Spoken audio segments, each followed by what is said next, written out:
to the SoCal Prep Insider In-Depth Podcast. I'm Alex Scarr. This podcast tells the story of high school athletes across the Southland and their transition to colleges around the country. My guest today is James Keefe, senior at Loyola High School in Los Angeles, California. James is the son of Adam Keefe, a former center in the NBA, and former U.S. national volleyball star Kristen Keefe. Both parents were inducted into the Stanford Athletic Hall of Fame. With Cardinal in his blood, James has committed to Stanford to play basketball. The 6'9" forward and I talked about growing up in a hyper-athletic family, turning down Harvard, and how far he thinks this Loyola team can go. Here's our conversation.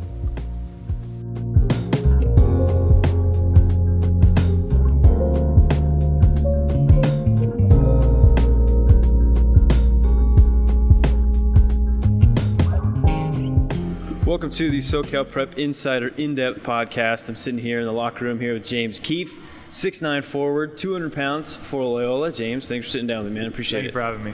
Now, we're going to get into your career here at Loyola. We're going to talk about Stanford, where you're going to go on and play at the next level. But one thing, when I was prepping for the interview and just doing some research on you, I noticed you were choosing between Stanford and Harvard. Those are two schools that were listed as interested in you and where you would go and play at the next level. What's that like to have an opportunity to go to two of the best schools in the country?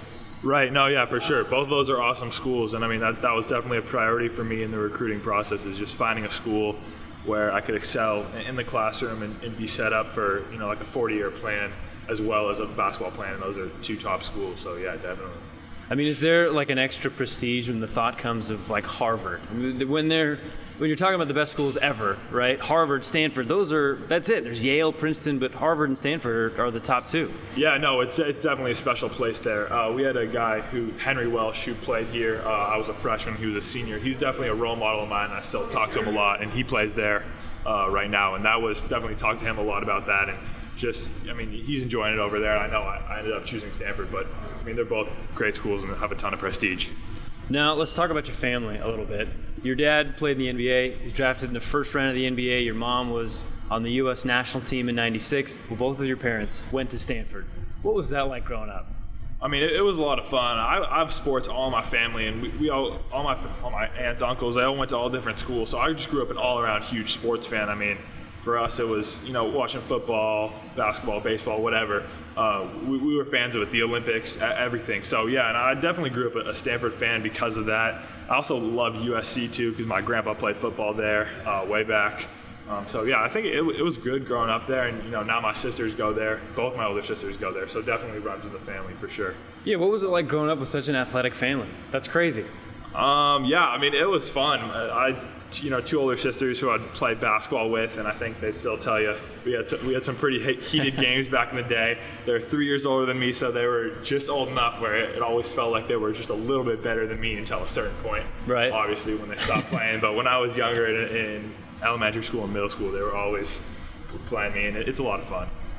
Now, was the dream to kind of always follow in your father's footsteps? He was a basketball player, went to Stanford, was an All-American, obviously gets drafted. Did you feel like that was kind of your plan? You know, I always thought, like, I'm going to do the best that I can do and really do what I can do and try to make my own path. And it just kind of ended up that way because I just love Stanford, and I've always loved it. It's such a prestigious school and has a great basketball program, obviously, in the Pac-12. And I think we were raised similarly. I mean, he's my dad. Yeah. We were raised similar and just kind of ended up with similar values and stuff like that. So, I mean, it's definitely cool to be going to the same college as him. I wouldn't say it was like my goal to follow in his path, but I just decided at a certain point that I was just going to try to be the best basketball player that I could be, and that's kind of where it took me. So let's talk about the decision to go to Stanford. I imagine you're 6'9", you can shoot, you're one of the better players around here. You probably got some interest from other schools, but what made you pick Stanford? Yeah, no, for sure. I think it was an awesome combination of athletic program, right? It's in the Pac-12, it's definitely top program on the West Coast, as well as an academic option. And I took my official there back in October, and it felt really at home, and it felt like the right place. And I'd been there sometimes before, but just going on my official and meeting all the guys on the team, and I felt really welcome and felt like it was the right place for me. Now, Stanford's one of those places when you're walking around campus, you're walking amongst future senators, future CEOs. I mean, there really is a feeling like this is where the future's made. How excited are you for that? Right. I'm super excited. I mean, my sisters were telling me, you know, they have class with Katie Ledecky or somebody like that, and there's people there that are excelling in not just sports, but whatever they do, whether it's a musical instrument or politics, like you said. But it's just an excellent place and filled with people that are all striving for excellence. I'm really excited to just be there and experience it firsthand because I've heard so much about it. Now, is this an athletic scholarship?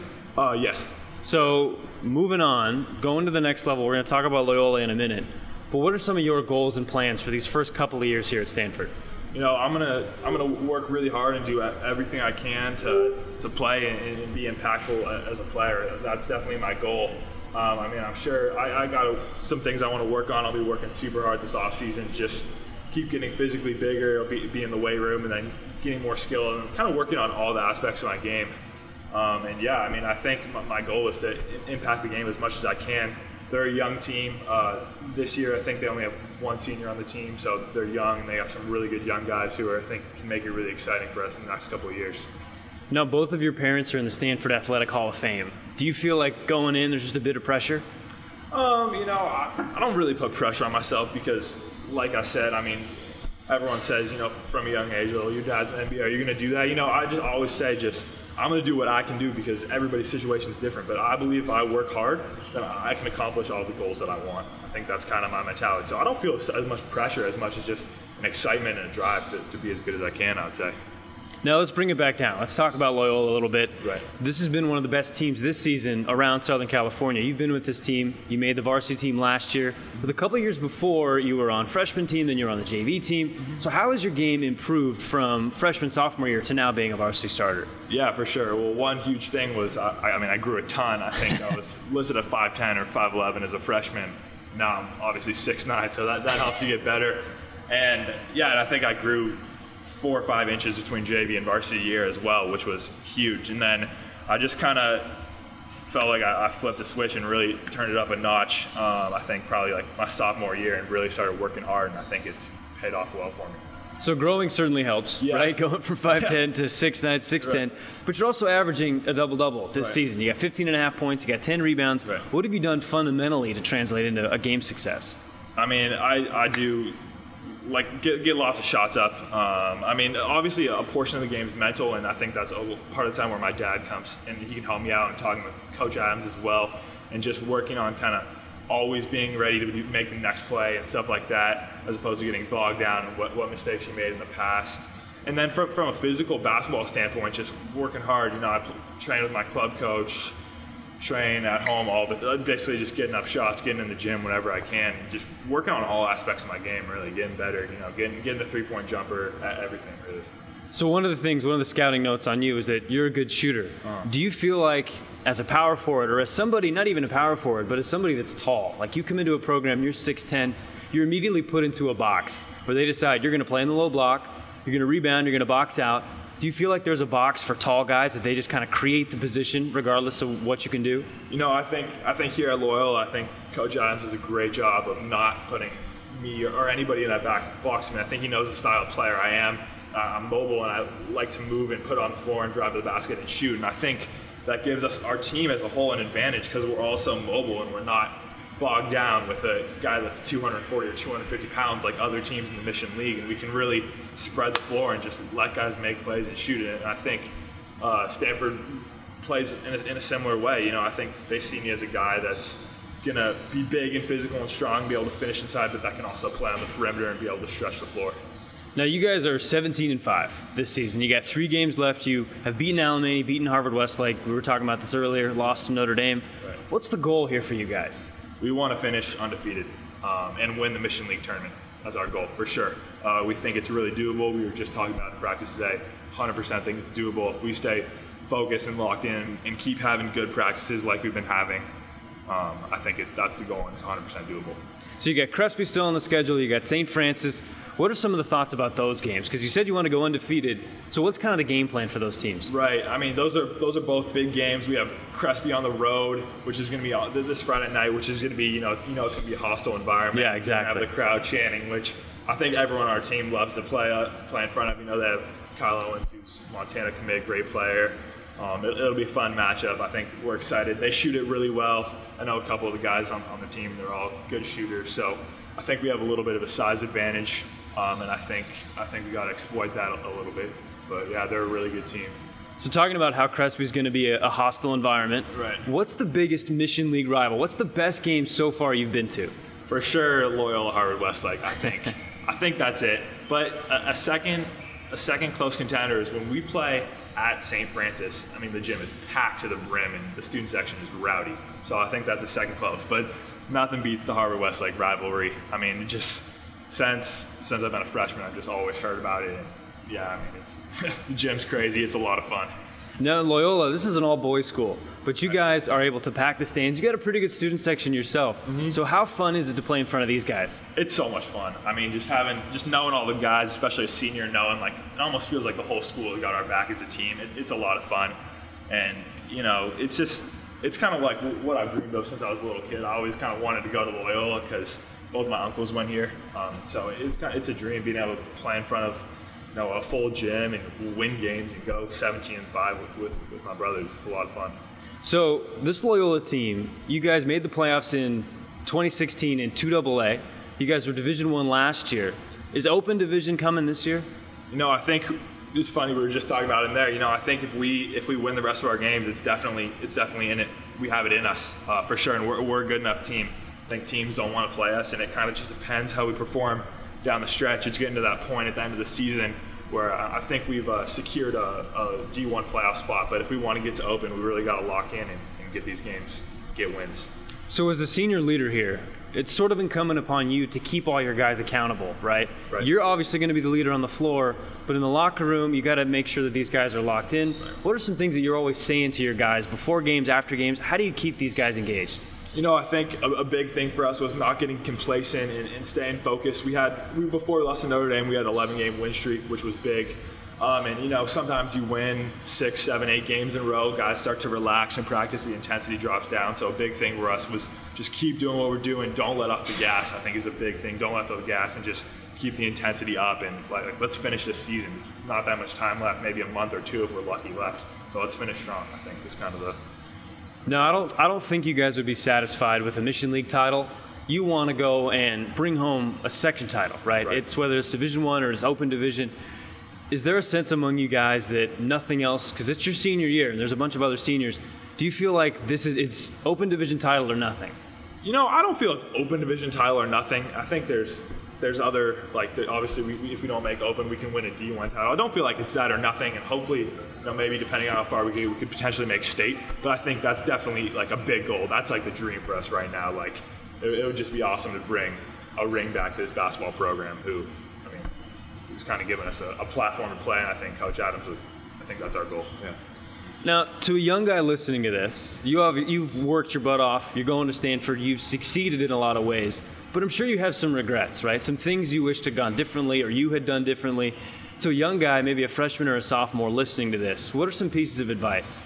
Yeah, I would say just don't get down on yourself. I mean, I know for me, sometimes I was younger, I was smaller, I was on the smaller side, and it's easy to just get down on yourself and think, oh, well, I'm not that good, and sit home and sulk and complain and blame other people. But I think at the end of the day, inside that if you put in the work, then the right things are going to happen. I think that's the biggest thing, just putting in the work and then believing in yourself.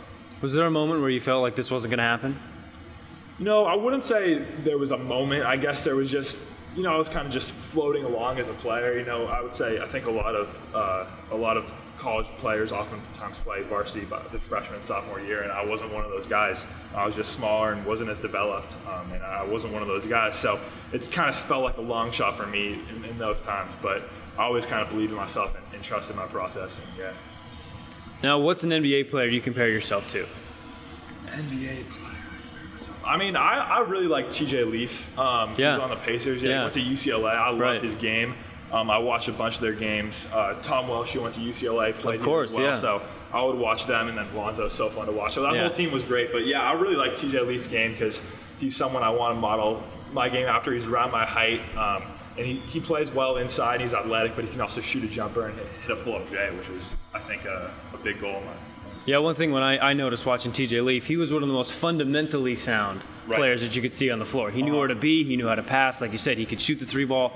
But then down low, his knack for rebounding was just uncanny. When you see him play, do you see any similarities to you? Yeah, I think so. I think we're both very fundamental, and I think we both play really hard. I think that's one of my best attributes is that I'm always going to give 100% and make the play, get the loose ball, get the rebounds, get offensive rebounds, stuff like that matters, as well as we're both pretty skilled and we can play well on the perimeter. And I think for me to get like him, just continue to build my touch inside and as well as shooting touch, and then just get bigger. He's a big guy. Being in the NBA, you got to be able to bang. Being in college, playing Pac-12, you got to be able to play with those guys. So yeah. All right, 2 quick questions. Number 1, what are you going to miss most about Loyola? I think I'm going to miss my teammates the most. It's sad to think that some of these guys, I won't see them for a really long time. Hopefully we'll link up at like breaks during college and stuff like that, but it's really fun joking around with the guys all day and talking to them, I think. Now, what are you most excited for in Palo Alto? I think I'm most excited, well, I would say 1, I'm excited to go to school with my sisters because I haven't gone to school with them since middle school, because they went to all-girls high school. And then 2, I'm excited for basketball. I think it's going to be a ton of fun, and I just can't wait to play at the next level and see what it's like. I've heard so much about it, and I've talked to some guys, but I mean, there's nothing like experiencing firsthand. So yeah. James Keefe, Loyola forward. Thanks for sitting down with me, man. I appreciate it. Thank you so much for having me. I hope you enjoyed this episode. If you or someone you know has an athletic scholarship and would like to be featured on this podcast, send me an email at alexmscarr@gmail.com or find me on Twitter @amscarr. Thanks for listening.